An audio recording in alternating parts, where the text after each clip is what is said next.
lo dijo en la primera hora. 7:49 en la mañana. En declaraciones que recoge la agencia de noticias EFE la víspera, la prefecta de Vicenza, Paola Pavón, ha anunciado que la primera semana de agosto, Revolución Ciudadana presentará a su candidato o candidata a la presidencia de la República. Henry Cucalón estuvo con nosotros acá hace pocos días con Belkis y con quienes habla, y nos confirmó que él quiere ser candidato y se perfila como el candidato presidencial que presentará Construye. Conversamos con Andrea González Nader también en este espacio. Ella ratificó que es la precandidata presidencial por la Sociedad Patriótica. Henry Kronf estuvo ayer por acá, dice que todavía no se ha decidido, que es una cuestión que está pensando de manera familiar. Si finalmente corre o no corre para las próximas elecciones. Lo de Daniel Noboa, que claro, estamos pendientes de lo que pase fundamentalmente con la licencia. Creo que ese tema puede ser un punto de inflexión para Daniel Noboa, presidente candidato. Veamos qué pasa. Le quiero preguntar un poquito esta valoración con estos elementos al consultor político electoral Alfredo Dávalos, que visita nuestra mesa de trabajo. Alfredo, bienvenido, qué gusto. Muy buenos días, Belki, muy buenos días, Fabricio, un gusto estar aquí con ustedes. ¿Cómo ve, Alfredo, en este momento estos movimientos electorales, más allá de que en la política los tiempos son cortísimos? Ya hay algunos movimientos, algunos personajes que aparecen. Me olvidaba del señor Tillería, que fue presentado anteayer por el Movimiento Amigo. Creo que el lunes va a estar con nosotros acá en el programa. Pero ¿cómo ve justamente este panorama preelectoral, Alfredo? A ver, yo, Fabricio, vengo sosteniendo en varios espacios como este que para mí la campaña electoral comenzó con el referéndum y la consulta popular, ¿no? Para mí ese fue el primer gran acto de campaña, sobre todo para el presidente Noboa, y sí, y en los últimos días, bueno, uno se va dando cuenta que con el correr de los días y sobre todo de los tiempos, ¿no?, marcados ya por el propio CNE, donde ya las distintas organizaciones políticas tienen que decidir sí o sí en agosto y hacer el tema primarias, pues me parece que se está moviendo. Yo creo que hoy el único precandidato firme, por así decirlo, es el presidente Noboa, ¿no? Y de hecho, ¿no?, si hoy fueran las elecciones, todos sabemos que las encuestas son una fotografía del momento. Claro. Si hoy fueran las elecciones, a excepciones encuesta donde plantea el escenario de un Rafael Correa acá en Ecuador, que eso es impensable e imposible, pero si hoy fueran las elecciones, este único precandidato hoy ganaría, ¿no? Porque no están definidos los demás, ¿no? Me parece que ya, insisto, hay esta carrera contra el tiempo. Pero, Fabricio, y tal y como comentabas, ¿no? Y eso lo decía nuestro querido amigo y maestro Ral Murphy, en Ecuador todo puede pasar, ¿no? O sea, uno podría pensar, insisto, que es hoy el favorito, ¿no?, con la posibilidad de reelegirse, pero bueno, pues faltan todavía un par de meses y además él está en gestión. Y algo que es importante señalar, Noboa ya deja de ser el nuevo y el outsider. O sea, Noboa ya pasa al saco de la política tradicional. Ya no es outsider, ¿eh? Ya no es outsider, o sea, tal y como pasó en la campaña anterior, hoy Noboa deja de ser el outsider, deja de ser el nuevo y se mete, esto es bien interesante analizar, se mete en esa bronca del correísmo y el anticorreísmo, ¿no? O sea, se mete en el tema de la polarización. ¿Y por qué digo esto que es interesante? Porque recordemos, y vale la pena ir analizando algunos datos, recordemos que sobre todo pensando en el último referéndum y consulta, recordemos que primero fue la primera elección que ya hay un 30% de ausentismo, ¿no? O sea, quiere decir que cada vez hay más desafección hacia el tema político. Y también en elecciones anteriores uno se da cuenta que, claro, por un lado tienes a lo mejor un 30% de un voto duro correísta y a lo mejor también un 30% del lado de Noboa, pero creo que aquí lo interesante para esta elección que se viene es que existe una especie de un 40% que está por afuera de las dos tendencias de la polarización, y creo que ahí va a ser donde los candidatos deberían de enfocar su campaña, ¿no? Porque es gente que hoy no quiere saber nada de política, y se los digo porque la semana anterior estuvo por acá nuestro querido amigo y colega Mario Riorda, y presentaba algunos datos de América Latina, y que eran realmente impresionantes, ¿no? Donde el 70 y 80% de la gente no se identifica con las organizaciones políticas, el 80% no cree en los políticos. Entonces creo que hoy hay un segmento muy interesante en medio del correísmo y el anticorreísmo. Y creo que ahí, por ejemplo, una figura o un candidato que se enfocara en ese segmento, pues tendría la posibilidad de pelearla, ¿no? Si bien el único candidato, yo digo medio en firme, sería Daniel Noboa, y digo medio porque hay que ver qué va a pasar luego. O sea, yo ¿no? estoy de acuerdo contigo, Candidatura yo estoy de como acuerdo tal, ¿no? contigo. Pero digamos que es el candidato medio en firme hasta el momento. Podríamos pensar, por toda la serie de nombres que han surgido en estos últimos meses, en las distintas tiendas políticas, podríamos pensar en un escenario similar a 2021, cuando Ecuador de manera histórica se enfrentó a 16 candidaturas legalmente inscritas y que postularon y que corrieron para esas elecciones. Sí, yo creo que sí, ¿no? Yo creo que sí, por todos los nombres que ya señaló Fabricio hace rato, yo creo que sí tendríamos nuevamente una lista de 16 y ojalá no pase también lo del 2021, que de los 16 hubo una sola mujer candidata a presidenta, ¿no? O sea, veamos que ojalá aquí hubiera, por un tema de equidad y todo, que hubiera más. Pero sí, yo creo que es un escenario muy parecido. Creo que es una pena, lamentablemente, que no se pongan de acuerdo las organizaciones políticas. Yo creo que hay un espacio también del progresismo que es bien interesante, pero en el progresismo es increíble ver que efectivamente pues no se van a poner de acuerdo. Esto de la unidad, de las alianzas, de que convoquemos a un amplio frente. O sea, creo que queda como discurso. Correcto. Yo creo que en la teoría o en la práctica sería muy interesante, porque si en verdad entendieran esa lógica, pues me parece que sí habría oportunidad efectivamente de enfrentar al presidente Noboa con los números que hoy tiene y sobre todo ganarle. Pero uno ve que al final lamentablemente terminan primando pues intereses personales, intereses partidistas, a veces hay también los sectarismos en las distintas organizaciones políticas y insisto, y me parece que organizaciones como el correísmo tienen que entender que en la campaña anterior ganan la primera vuelta por Correa, pero pierden la segunda vuelta también por el presidente Correa, y porque no tuvieron la posibilidad de hacer una campaña que lograra incorporar a distintos actores sociales, a distintos colectivos. Yo siempre decía, una campaña más colorida, no solo celeste, no solo R5, sino entender. Y hay algo también que es bien interesante, que poca gente analiza.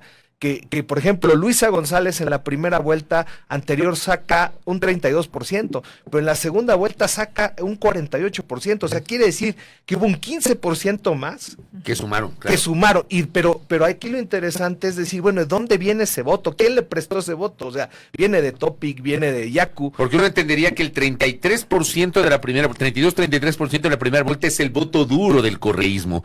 El 48% no es el voto duro, es el voto duro más aquellos que se sumaron para la segunda vuelta. ¿De dónde vinieron esos 15 puntos adicionales? Sí, o sea, preguntarse, ¿tenía capital político Luisa? Hubo una parte que era voto de ella, y cuánto ese voto fue prestado. O sea, ¿por qué hago esa reflexión? Y me parece importante ponerla sobre la mesa de discusión. Porque uno dice, bueno, si eso lo hubieran apostado en primera vuelta, hacer una campaña donde el objetivo era conseguir pues el 40%, ¿no? Porque nunca llegaron al 40%, o sea, estuvieron bordeando el 40%, y se los digo porque nosotros teníamos línea de tiempo, una investigación. Sí estuvieron bordeando el 40%. Estuvieron bordeando, nunca lo llegaron y nunca lo pasaron. Pero sí estuvieron cerca. Estuvieron cerca, pero insisto, claro, nunca hubo una campaña que fuera una campaña más amplia. Entonces, claro, hoy debería pensar justo en el tema de generar un amplio frente, de incorporar a distintos actores sociales, pero todo parecería que efectivamente los candidatos terminarán siendo solo correístas, ¿no? No incorporar a alguien ciudadano, no incorporar a alguien distinto, y creo que también es importante analizar que hoy también, para poder enfrentar al presidente Noboa, yo sí digo, porque el presidente Noboa, nos guste o no, sigue manteniendo una gran popularidad, sobre todo en el segmento de los jóvenes, que es uno de los segmentos mayoritarios electoralmente hablando dentro del Ecuador. Me parece que sí requeriría cualquier organización política pues tener una especie de Noboa, o sea, alguien joven, preparado, con experiencia, que lo puede enfrentar. Porque insisto, si hoy aparece alguien de la vieja política, por ejemplo, Cucalón, yo considero que no puede ser el outsider. Porque Cucalón ya fue asambleísta social cristiano, fue asesor de Nebot muchos años. Cucalón además fue parte del gobierno de Lazo, le pesa ese gran fantasma, ¿no? Entonces, muchos de los que hoy estamos viendo, pues no es que en verdad podrían abanderar el tema de ser outsider, de ser el nuevo, ¿no?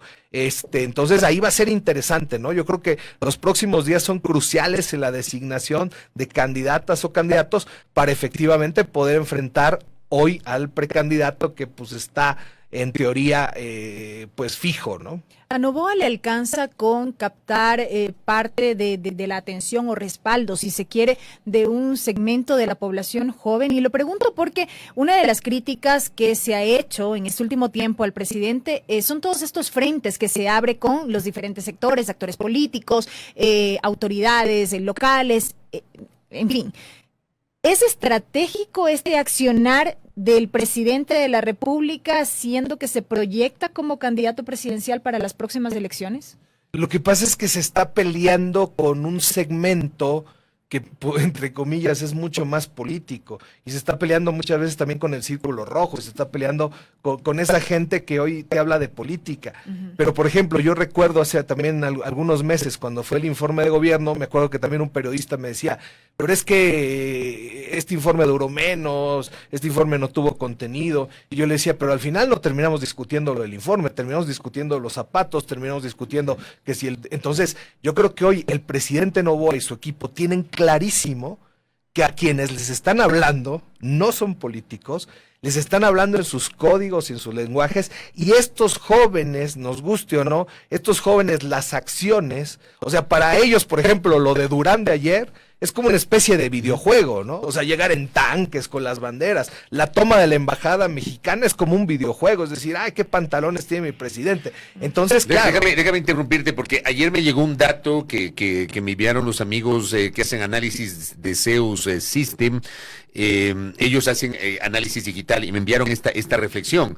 Con una alta interacción en redes ciudadanas, impacto positivo fue la reacción en redes del ingreso del bloque de seguridad de arribo del presidente a Durán. Fuera de la red X, donde se cuestionaba la forma, en Instagram y TikTok muchos comentarios indicaban la esperanza de solución y apoyo a Noboa.